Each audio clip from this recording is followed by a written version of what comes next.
नमस्कार, पॉलिटिकल पंचायत में आपका स्वागत है। मैं हूं प्रदीप डबास। तीन कृषि कानूनों से जुड़े तीन कृषि कानूनों को लागू हुए आज पूरा एक साल बीत गया है। इन कानूनों के खिलाफ दिल्ली की सीमाओं पर चल रहे धरने को करीब 10 महीने का समय बीत चुका है। केंद्र सरकार की ओर से पारित किए गए तीनों कृषि कानूनों को वापस लेने की मांग को लेकर आंदोलन नवंबर महीने से शुरू हुआ था। शिरोमणि अकाली दल ने तीन कृषि कानूनों के एक साल पूरे होने पर आज काला दिवस मनाया। पार्टी कार्यकर्ताओं ने आंदोलनकारियों के साथ कृषि कानूनों को रद्द करवाने की मांग को लेकर संसद तक विरोध मार्च निकाला। मार्च में सुखबीर सिंह बादल और हरसिमरत कौर भी शामिल थे। सरकार की ओर से लगातार कहा जा रहा है इन कानूनों को लागू होने के बाद से देश के किसानों और कृषि की दिशा बदल जाएगी, लेकिन इसका विरोध कर रहे आंदोलनकारी इसे काला कानून बता रहे हैं। लेकिन आज एक साल बीत जाने के बाद एक बार फिर से इस बात पर चर्चा करने की जरूरत महसूस हो रही है कि आखिर ये कानून है क्या और इन्हें लेकर किसान संगठन और सरकार आमने सामने क्यों है। जी, ये एक बड़ा मसला है। करीब एक साल से दिल्ली की सीमाएं बंद हैं। आंदोलनकारी लगातार सरकार से इन कानूनों को वापस लेने की मांग कर रहे हैं। तो एक साल बाद एक बार फिर से हम बताने की कोशिश करते हैं कि आखिर ये कानून है क्या। सबसे पहले तो बात तीनों कानूनों की ही कर लेते हैं। तो पहला कानून कृषि उत्पादन व्यापार और वाणिज्य संवर्धन और सुविधा विधेयक 2020 है। इसके मुताबिक किसान चाहे किसी भी जगह पर अपनी मनचाही जगह पर अपनी फसल बेच सकते हैं बिना किसी रुकावट और दूसरे राज्यों में भी फसल बेच और खरीद सकते हैं। सरकार का कहना है कि इस कानून से किसानों को लाभकारी मूल्य हासिल होगा और उनकी आमदनी बढ़ेगी। लेकिन आंदोलनकारी कह रहे हैं कि इस कानून से न्यूनतम समर्थन मूल्य और मंडी सिस्टम दोनों को ही नुकसान होगा। दूसरे कानून के बारे में हम आपको बता देते हैं। दूसरा कानून है मूल्य आश्वासन एवं कृषि सेवाओं पर कृषक शक्ति सशक्तिकरण एवं संरक्षण अनुबंध विधेयक 2020। देश भर में कॉन्ट्रैक्ट फार्मिंग को लेकर व्यवस्था बनाने का प्रस्ताव इसमें शामिल है। सरकार कहती है कि इससे किसानों का काफी लाभ होने वाला है। फसल खराब होने पर उसके नुकसान की भरपाई किसानों को नहीं बल्कि एग्रीमेंट करने वाले पक्ष या कंपनी को करनी होगी। उधर आंदोलनकारियों का कहना है कि इस कानून से उनकी जमीनें चले जाने का भय है। तीसरा कानून है आवश्यक वस्तु संशोधन बिल। अधिनियम 1995 में बना गया था। अब खाद्य तेल, तिलहन, दाल, प्याज और आलू जैसे कृषि उत्पादों से स्टॉक की लिमिट हटा दी गई है। आंदोलनकारियों का कहना है कि इससे महंगाई बढ़ेगी और लोगों को काफी परेशानी होगी। 14 सितंबर को इन तीनों कानूनों को अध्यादेश के तौर पर पेश किया गया था और 17 सितंबर को लोकसभा में इन्हें मंजूरी मिली थी। इन तीनों कानूनों के विरोध में ही पिछले साल नवंबर के महीने में 25 तारीख को आंदोलनकारियों ने दिल्ली की ओर कूच किया था। इसके बाद सरकार और किसान संगठनों के बीच 11 दौर की बातचीत हुई है, लेकिन 22 जनवरी के बाद से आज तक कोई भी बात नहीं हुई है। अब हाईवे से रास्ता खुलवाने के लिए सरकार की ओर से आला अधिकारियों की एक कमेटी बनाई गई है। उधर दूसरी ओर संयुक्त किसान मोर्चा की ओर से आज एक ऐलान किया गया है। मोर्चा ने 27 सितंबर को भारत बंद की अपील की है। साथ ही इस दिन के लिए कुछ नारे भी दिए गए हैं, लेकिन एक साल बाद भी तमाम सवाल वही खड़े हैं। हमारे सबसे बड़े सवाल जो हैं उनमें चर्चा करने की आवश्यकता इसलिए बनी हुई है क्योंकि इसका हल नहीं निकल रहा है। इस आंदोलन का कैसे होगा अंत, यह सबसे बड़ा सवाल है। क्यों आंदोलनकारी और सरकार मिलकर नहीं निकाल पा रहे हैं हल? एक सवाल यह भी है, क्या दोनों के लिए नाक के सवाल बन चुके हैं ये कानून? यह भी एक बड़ा सवाल है। और एक साल में हुए आर्थिक नुकसान के लिए जिम्मेदार कौन है, यह भी एक बड़ा सवाल है। जी, आज किसी ने क्या कहा वो भी सुन लेते हैं। दुख ना कहना पैंदा कि मोदी सरकार ने ते हरियाणा की सरकार ने पूरी रात नाके ला के साडे वर्करां नूं रोकिया, लाठीचार्ज कीते, साडियां गड्डियां तोड़ियां, एक पीसफुल प्रोटेस्ट नूं रोकन करके ਅਸੀਂ ਕਿਹਾ ਸੀ ਜ਼ਿੰਮੇਵਾਰੀ ਲੀਤੀ ਪੀਸਫੁਲ। ਤੁਸੀਂ ਦੇਖਿਓ ਭਾਵੇਂ ਹਜ਼ਾਰਾਂ ਲੋਕ ਆਏ ਹੈ ਪਰ ਸਾਰੇ ਪੀਸਫੁਲ ਹੈ, ਐਗਜ਼ਾਮਪਲ ਹੈ, ਕਿਉਂਕਿ ਅਸੀਂ ਅਮਨ ਸ਼ਾਂਤੀ ਚਾਹੁੰਦੇ ਹਾਂ। ਪਰ ਮੈਂ ਮੋਦੀ ਸਾਹਿਬ ਨੂੰ ਅੱਜ ਸੁਨੇਹਾ ਦੇਣ ਵਾਸਤੇ ਪੰਜਾਬ ਦੇ ਲੋਕ ਆਏ ਹੈ ਕਿ ਪੂਰਾ ਪੰਜਾਬ ਨਹੀਂ ਪੂਰਾ ਦੇਸ਼ ਮੋਦੀ ਸਰਕਾਰ ਦੇ ਖਿਲਾਫ ਹੋਇਆ ਬੈਠਾ ਹੈ। ਜੇ ਤੁਸੀਂ ਨਹੀਂ ਮੋੜੋਗੇ ਕਾਲੇ ਕਾਨੂੰਨ ਵਾਪਸ ਲਾਓਗੇ फिर कल्ले देख लो 3 साल रह गए हैं, ਉਹਦੇ ਬਾਅਦ ਤਾਂ ਤੁਹਾਨੂੰ ਕਰਨਾ ਪੈਣਾ ਕਿਉਂਕਿ ਤੁਹਾਨੂੰ ਲਾਇਆ ਜਾਣਾ ਪੈਣਾ। अकाली दल है, ये किसानों की हमदर्दी लेने के लिए प्रयास कर रहा है, जो कि अब इनको किसान रिजेक्ट कर चुके हैं, क्योंकि इनकी जो क्रियाकलाप हैं उनसे सारे किसान अच्छी तरह से वाकिफ हैं। जी, अकाली दल से तो जो है क्रियाकलाप सामने आ चुके हैं, लेकिन 1 साल हो गया है। सवाल कई है, इस आंदोलन का अंत कैसे होगा? क्या नाक का सवाल बन चुके हैं तीनों कानून दोनों के लिए, आंदोलनकारियों और सरकार के लिए? जो इस दौरान आर्थिक नुकसान हुआ है उसके लिए जिम्मेदार कौन है, ये भी बड़ा सवाल है। हमारे साथ सत्यव्रत शास्त्री साहब भारतीय जनता पार्टी से जुड़े हुए हैं, सुरेश रोड साहब कांग्रेस से हमारे साथ जुड़े हुए हैं, रजत पंजेटा साहब इंडियन नेशनल लोकदल से और राजेश दहिया साहब किसानों के नेता हैं, आंदोलनकारी नेता हैं। स्वागत है आप सभी का। लेकिन सत्यव्रत शास्त्री साहब, क्योंकि आप सत्ता में हैं, केंद्र में भी भारतीय जनता पार्टी है और स्टेट में भी भारतीय जनता पार्टी है, आप ही से बनता है पहला सवाल कि आखिर इसका कोई समाधान है क्या?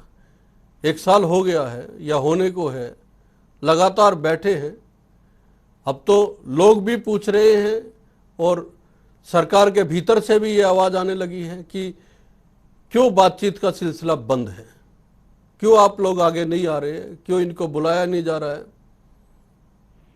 देश में, दुनिया में एक छवि जो होनी चाहिए सरकारों की, कल्याणकारी सरकारों की, क्या वहां पे अगर किसी की ग्रीवेंसीज है तो सुनवाई बंद हो जाती है? प्रदीप जी, अच्छा आपने आज की 1 वर्ष पूरे होने पर डिबेट की जी। पहला प्रश्न ये है कि इस देश के अंदर जो 5 साल में एक बार जो भी सरकारें बनाई जाती हैं जी, उनको कानून बनाने का, कानून में संशोधन करने का अधिकार संविधान भारत का देता है। और उस पर भी यदि कोई बात आती है तो देश के अंदर न्यायालयों की व्यवस्था है। हमारे यहाँ सुप्रीम कोर्ट तक के बीच जब कोई तनातनी आती है तो अपने विवेक से निर्णय करने में सक्षम है और आज तक का इतिहास है। किसान संगठन और विशेषकर वो लोग जो केवल किसान के नाम से अपनी राजनीतिक जमीन तलाश रहे हैं, मैं समझता हूं उनको दोनों विषयों के ऊपर विश्वास भी है। न तो जनता के द्वारा मैंडेट दिया उसका सम्मान और न ही भारत के उच्चतम न्यायालय के ऊपर विश्वास।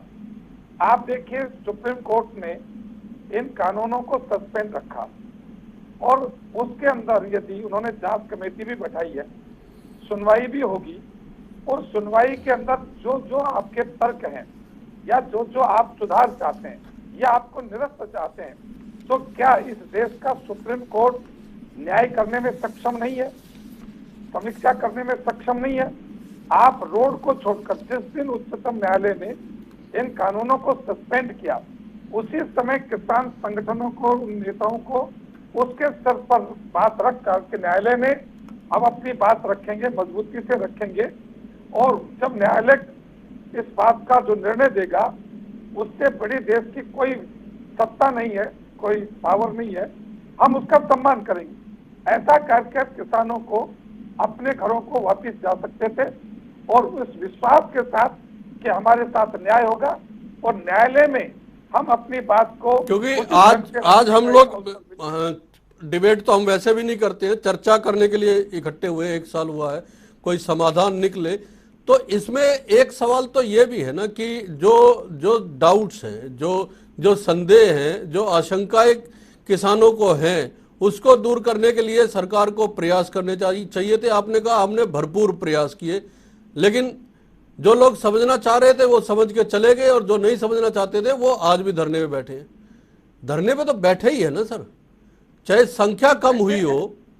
हाँ, लेकिन उनके लिए भी तो न्यायालय के दरवाजे तो उनके लिए भी है ना। न्यायालय उनकी बात, वो संख्या कम हो गई इसलिए न्यायालय उनकी बात नहीं सुनेगा, ऐसी व्यवस्था तो देश में नहीं है ना। राजेश दहिया साहब, चाहे पक्षकार एक भी हो, दहिया एक साहब, ही व्यक्ति की ग्रीवेंस या उसकी ये तकलीफ नाक का सुनने सवाल के लिए बन गया है क्या हमारी न्याय कि व्यवस्था तीनों है। कानून जब तक वापस नहीं होंगे, पहले तो आप लोग जब शुरुआत में आए थे तो आपको जो आशंकाएं थी आपने बताया, लिख के भी दिया, और 1-2 दौर की बातचीत में तो उनपे चर्चाएं भी हुई। उसके बाद एकदम से आप लोगों ने ये कहा कि तीनों कानून ही वापस होंगे जब तक हम लोग वापस नहीं जाएंगे। तो ये एकदम से बदलाव, 1 साल हो गया है पूरा आंदोलन चलते हुए। शुरुआत तो आप लोगों की ये डर था ना कि एमएसपी खत्म हो जाएगी, एपीएमसी खत्म हो जाएंगी, सरकार ने वो आश्वासन दिया तो आपने गोल पोस्ट चेंज कर लिया। ये आरोप भारतीय जनता पार्टी का है। डबा साहब, सरकार ने जो हमारे साथ छल कपट किया है उसके बाद ये रह नहीं जाता कि सरकार पे विश्वास किया जाए। हमने सरकार से आग्रह किया कि ये कानून नहीं बनाए। जैसे आपने बताया कि दिसंबर में इन्होंने अध्यादेश लाके उस कोरोना काल में जब देश तराई कर रहा था, चुपचाप इन्होंने बैकडोर से कानून पास कराए। राज्यसभा में जो था वो ध्वनि मत थे, अपोजिशन के होते हुए भी इन्होंने कानून पास किए। मतलब उस तरीके से कानून पास किए कि हमें इन पे विश्वास नहीं रहा। फिर हमने कहा कि आपने कानून पास किया तो हमारा एमएसपी कानून बढ़ा दो। एमएसपी कानून बढ़ाने के लिए इनके पास जिगरा नहीं आ रहा है कि वो बन नहीं रहा है, वो गारंटी ले लो। अरे गारंटी का क्या मतलब होता है? दूसरी बात, हमारे बीजेपी प्रवक्ता ने कहा कि इन्होंने सुप्रीम कोर्ट पर विश्वास नहीं किया। हमने तो सुप्रीम कोर्ट पर विश्वास किया, लेकिन सुप्रीम कोर्ट की रिपोर्ट आई उसको आज तक प्रधानमंत्री ने पब्लिकली बताया नहीं कि सुप्रीम कोर्ट ने क्या फैसला दिया है। रही बात सुप्रीम कोर्ट की, सुप्रीम कोर्ट वो तो सार्वजनिक हुई नहीं है ना। सुप्रीम कोर्ट में तो कमेटी ने रिपोर्ट दे दी, अभी सुप्रीम कोर्ट उसको सार्वजनिक करेगा जब की बात है। तो डबा साहब, वही तो हम कह रहे हैं ना कि सुप्रीम कोर्ट को तो चुप करा देते हैं हमारे प्रधानमंत्री मोदी जी। सुप्रीम कोर्ट के जो 3 जज थे न्याय व्यवस्था पे इस तरह के। अच्छा सुनिए राजेश दहिया साहब, सुनिए आज एक चर्चा करते हैं, इन तीनों कानूनों को फिर से एक बार बात करते हैं इनकी। एक कानून है जिसमें कहा गया है कि आप कहीं भी अपना सामान बेच सकते हैं, जरूरी नहीं है कि आप मंडी में ना बेचे, आप मंडी में भी बेच सकते हैं और मंडी के बाहर भी, और राज्य में और जिले में, और जिले के बाहर राज्य के बाहर भी बेच सकते हैं।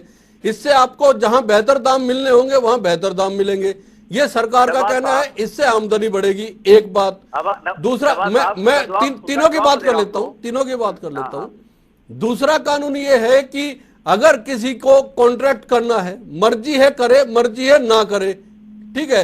अगर कॉन्ट्रैक्ट करना है, अनुबंध खेती करनी है, तो उसको बेहतर ज्ञान प्राप्त होगा, बेहतर बीज कंपनियों की ओर से मिलेंगे, उनको सुविधाएं मिलेंगी, और उनका सामान जो है, जो भी उत्पादन है, वो बेहतर तरीके से यूटिलाइज हो जाएगा।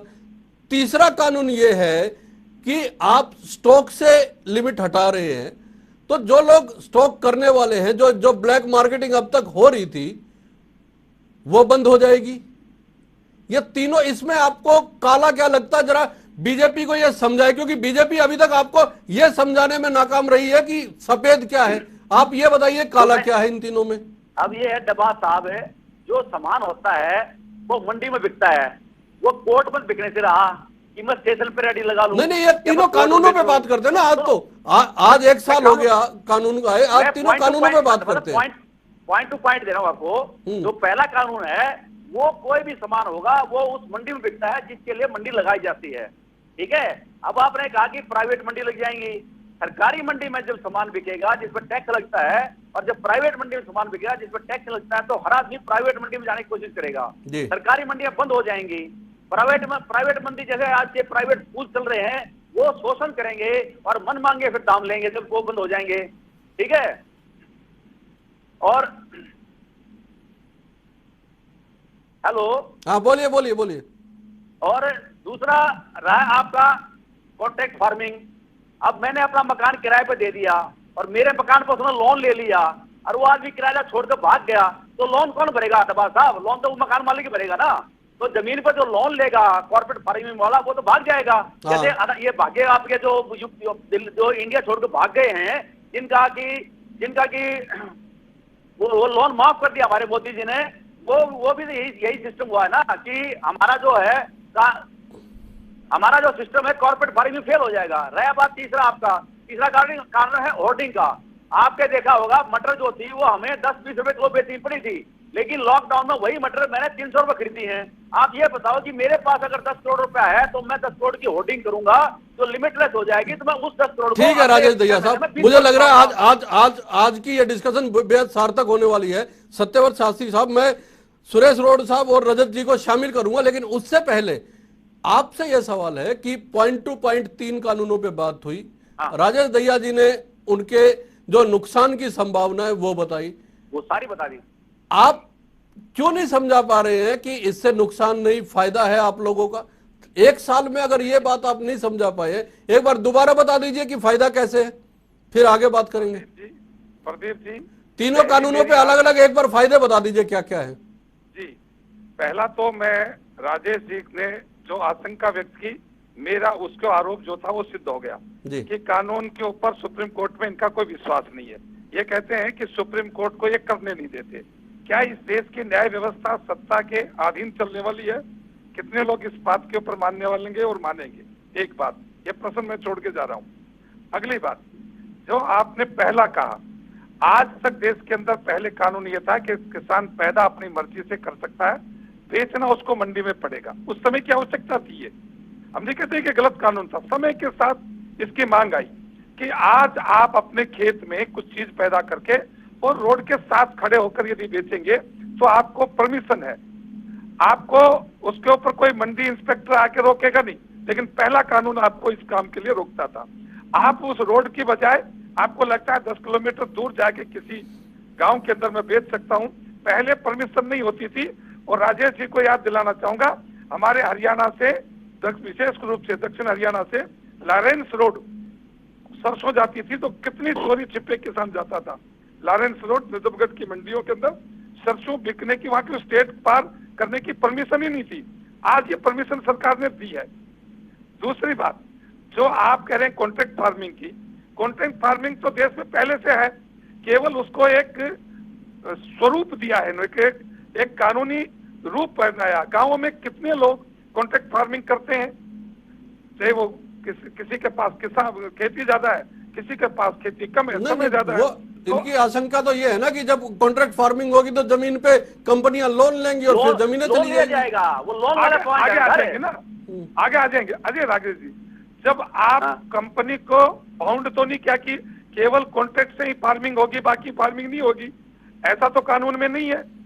कानून में ये प्रावधान है कि कोई करना चाहे तो करे, और करना चाहे तो शर्त ये है, उससे किसान को कितना बेनिफिट दिया है कि किसान तोड़ सकता है लेकिन कंपनी ने, मालिक जो साहूकार है वो नहीं तोड़ सकता। उसका जो लॉस होगा उसके लिए दबाव नहीं बना सकता कि आपने इतना किया था, इतना मुझे जान कर दो। इसके बाद जो ये आशंका व्यक्त कर रहे हैं, आशंकाओं के घेरे से कानून काले हैं। आशंका है कि मैं डिबेट करता करता मर न जाऊं, तो मैं डिबेट कैसे करने आऊंगा आपके पास? आशंकाओं से दुनिया थोड़ी चलती है। लेकिन सत्यव्रत साहब देखिए, जब आप एक बात बताइए, इसमें एक बड़ा डाउट, देखिए सर, इसमें एक बड़ा डाउट ये है, जो पहला कानून है उसमें एपीएमसी और एमएसपी को लेकर डाउट है। एपीएमसी खत्म होगी, एमएसपी मिलना बंद हो जाएगा। ये लोग जो मांग कर रहे हैं, इन लोग सुनिए, इन लोगों की मांग सिर्फ इतनी है कि सरकार जब एमएसपी पे खरीद कर सकती है तो बाहर के लोग जब एमएसपी पे नहीं खरीदेंगे तो उन पे कानूनी कार्रवाई क्यों ना हो, ये बता दीजिए जरा। मैं आपके इस प्रश्न से पहले एक प्रति प्रश्न कर रहा हूं जी, कि इस बार सरसों का भाव सरकार के एमएसपी से ज्यादा था। सरकार ने कितने किसानों को बाउंड किया कि हमारे यहीं लेके आओ, नहीं लेके आओगे तो आपको दंडित करेंगे।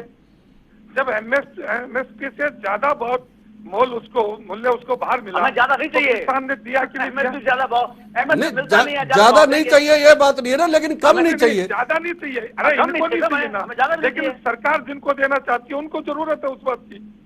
ये मोटे सेठ हैं जो आज किसान यूनियन के माध्यम से है, वो बड़े बड़े सेठ हैं। मैं सुरेश रोड वो साहब को बड़ी-बड़ी- शामिल कर लेता हूँ। रोड साहब, सत्यव्रत जी ने तमाम फायदे बताए हैं। उन्होंने कहा कि एमएसपी भी नहीं जाएगी, एपीएमसी भी चलती रहेगी, कॉन्ट्रैक्ट फार्मिंग सब के कुछ लिए रहेगा। जो है बाध्यता नहीं है, और अगर कॉन्ट्रैक्ट फार्मिंग कोई करता भी है तो किसान अपनी मर्जी से तोड़ सकता है, कंपनी नहीं तोड़ सकती है। तो उन्होंने तो तमाम फायदे गिनवाए ही है इसके कानूनों के। प्रदीप जी, मैं अभी बीजेपी के साथी को सुन रहा था, उन्होंने पहली बात किसानों के ऊपर आरोप लगाया कि भारत के किसानों का न्यायपालिका के ऊपर विश्वास नहीं है। सुप्रीम कोर्ट द्वारा 3 काले कृषि कानूनों को सस्पेंड करने के विषय के ऊपर शायद वो बोलने की कोशिश कर रहे थे। मैं अपने साथी को एक बात बताना चाहता हूँ, तो एक तथ्य है, ये तथ्य से अवगत कराना चाहता हूँ बीजेपी के साथी को कि सुप्रीम कोर्ट के 4 बड़े सीनियर जजेस ने नरेंद्र मोदी यानी भारतीय जनता पार्टी की सरकार के खिलाफ प्रेस कॉन्फ्रेंस करके देश की जनता को, देश के अवाम को अवगत कराया गया था कि न्यायपालिका खतरे में है। भारत का किसान भारत की न्यायपालिका यानी सुप्रीम कोर्ट के वरिष्ठ 4 जजों के नहीं, बात तो कानूनों का एक साल, एक रोड साहब देखो, एक साल कानून को हुए हैं, 3 कृषि कानूनों को लेके जो आंदोलन चल रहा है 10 महीने उसको हो गए, उस पर बात कीजिए। जो फायदे ये गिनवा रहे हैं, मैं उसी पे आ रहा हूँ। मैंने इनकी बात सारी समझ ली और एक से एक जवाब उनके सवाल का मेरे से मिलेगा। इन्होंने एक बात कही, सुरेश रोड जी इलाहाबाद हाई कोर्ट के डिसीजन को भी एक बार जरा खुलासा कर दीजिए। जी, मैं ये कहना चाहता हूँ कि इन्होंने एक बात बोली कि सरसों के जो भाव थे वो अच्छे थे और कहीं भी सरसों को बेचने से रोका नहीं गया। अरे आपके मुख्यमंत्री तक या आपके उप मुख्यमंत्री तक हरियाणा के किसी गांव की चौपाल में जाने की जब स्थिति में नहीं है तो आप किसानों को रोक दोगे? आपने काम ऐसे कर दिए, आप किसानों के बीच में जा सकते हो? आप रोकने की बात कानून के जरिए बताइए ना। आपने कानून में किसान को जकड़ के रख दिया, आपने जमाखोरी को परमिशन दे दी। जो कानून आज तक था कि कोई व्यक्ति जमाखोर, आप अगर ये बात कहते हो ना कि किसान अपनी फसल मंडी से बाहर बेच सकता है, तो खुले शब्दों में कांग्रेस पार्टी से बीजेपी की सरकार से यह कहना चाहती है आपके माध्यम से, जनता टीवी के माध्यम से, कि आप जमाखोरों को खरीद की परमिशन दे रहे हो इन कानूनों के जरिए। आप मंडी में तो कोई दलाल थोड़ी बैठे हैं। मैं ये भी बात आपको दावे से कहना चाहता हूं कि जो मंडियों में आड़तियों के ऊपर इन्होंने उंगली उठाई, आड़ती कर किसान का हमेशा बड़ा भाईचारा रहा है। अच्छा, मैं रजत जी को शामिल कर लेता हूँ। किसान का सहायक माना जाता है, उनको भी दलाल कहते रहे।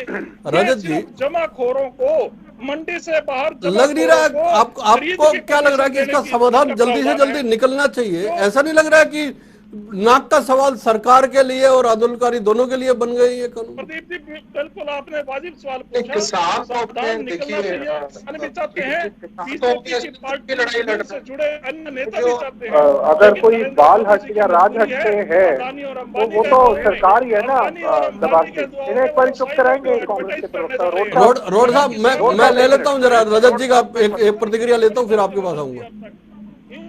देखिए दबाव जी, अगर आप इस गतिरोध की बात करें तो करनाल वाला जो गतिरोध है वो भी तो संवाद से ही उसका हल निकला, और हिसार में हो चाहे टोहाना में हो, तो ये तो सरकार को देखिए देखना पड़ेगा कि संवाद से हल निकालना है या ये। अरे रोड साहब आपके पास आएंगे।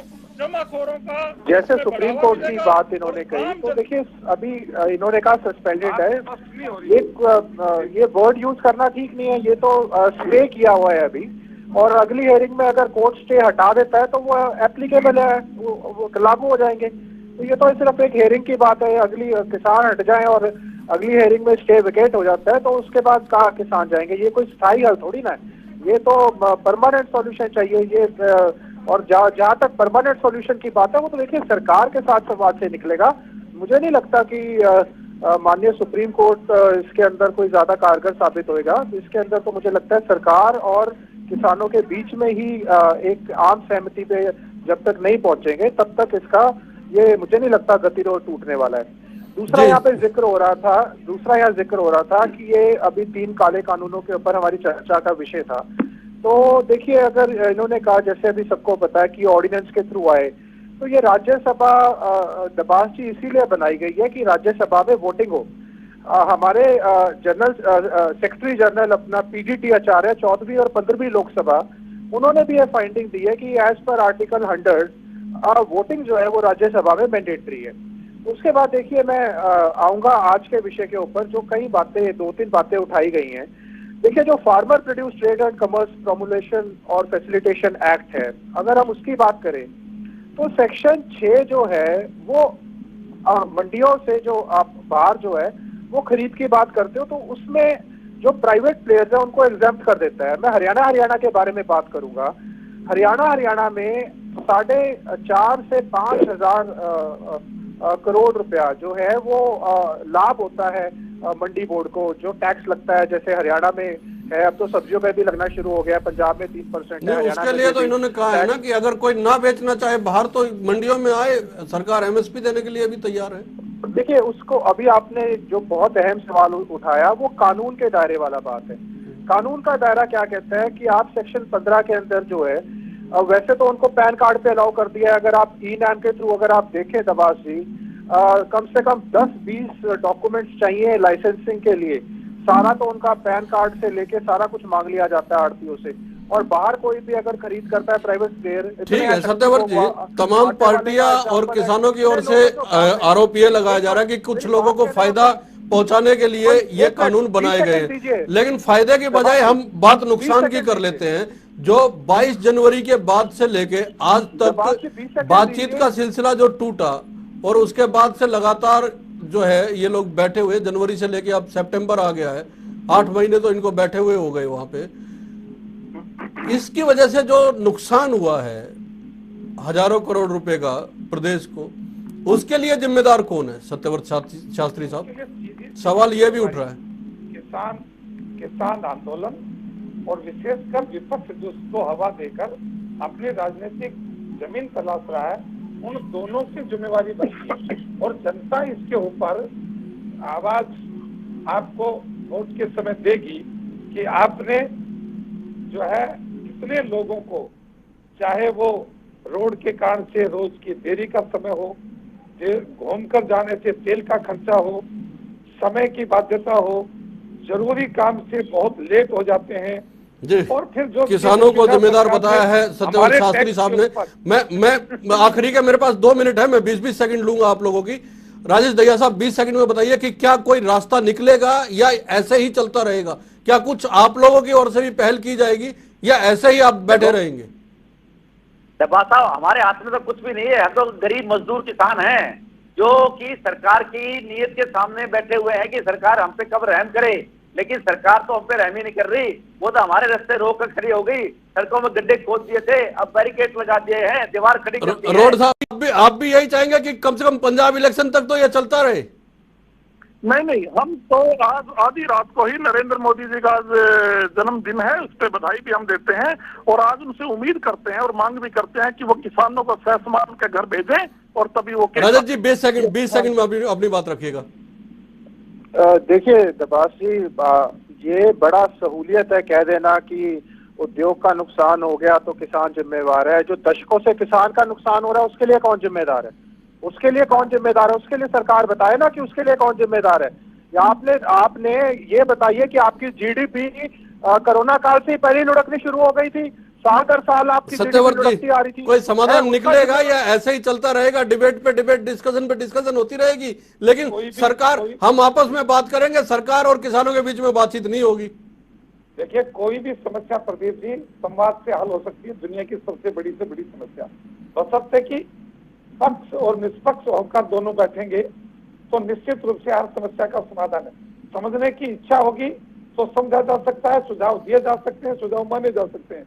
लेकिन यदि कोई आंदोलनकारियों का कहना है कि उनके हाथ में कुछ नहीं है और सरकार का कहना है कि बातचीत से ही केवल हल निकल सकता है। देखते हैं, 1 साल तो हो चुका है, कितना चलेगा, कब तक बातचीत शुरू होगी, ये देखने की बात है। बहुत बहुत धन्यवाद, नमस्कार।